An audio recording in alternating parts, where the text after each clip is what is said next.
Well, it seems that Netanyahu doesn't have many options. Well, and it has taken a major hit. But a lot of the economic promises that the U.S. is making to Iran would come at the cost of significant Iranian nuclear concessions.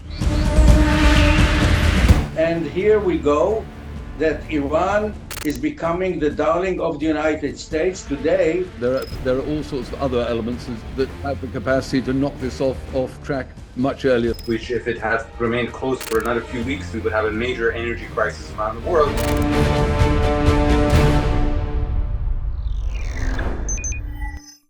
Look, I think it's a reductionist argument to call the Iranians the winner of this agreement. Because at the end of the day, Iran has suffered tremendously in this war. Its infrastructure has been damaged. Its economy was already in dire straits. And after this war, it is going to have a really, really hard time recovering. Well, it seems that Netanyahu doesn't have many options. He can only do what President Trump, his hero, is telling him, because he was putting all his chips on the friendship, and he turned President Trump to the greatest president we had at the White House. Well, and it has taken a major hit.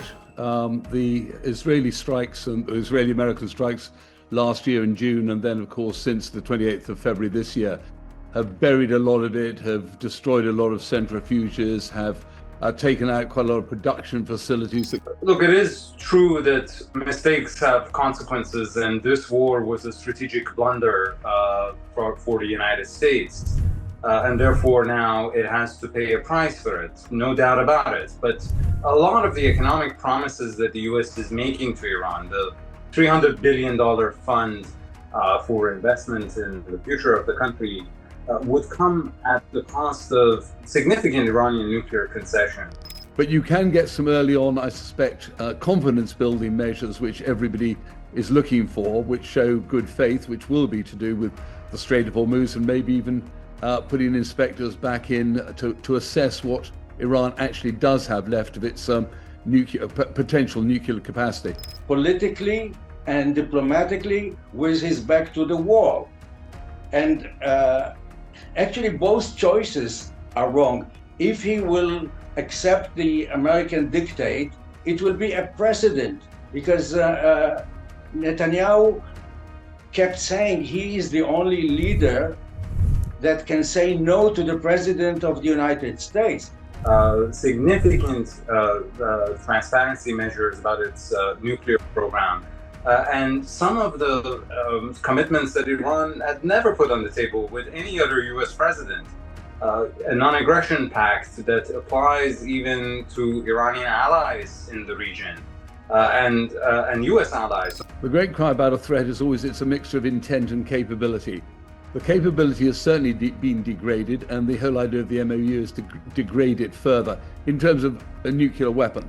And here we go, that Iran is becoming the darling of the United States. Today, Trump is saying that there is an equality. Why Israel should have ballistic missiles and Iran shouldn't be allowed. Tomorrow, which, if it had remained closed for another few weeks, we would have a major energy crisis around the world, and literally millions of people would die in the global south as a result of food shortages. We will see where we are at the end of 60 days, but there are all sorts of other elements, as you've discussed earlier with other correspondents and interviewees, that have the capacity to knock this off track much earlier than the 60 days.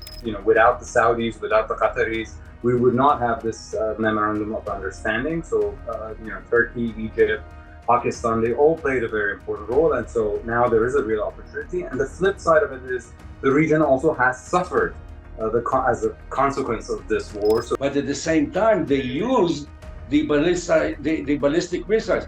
Where I was sitting now, I'm sitting right now, we heard the attacks, we heard the bombs from Iran, and it wasn't a long time ago.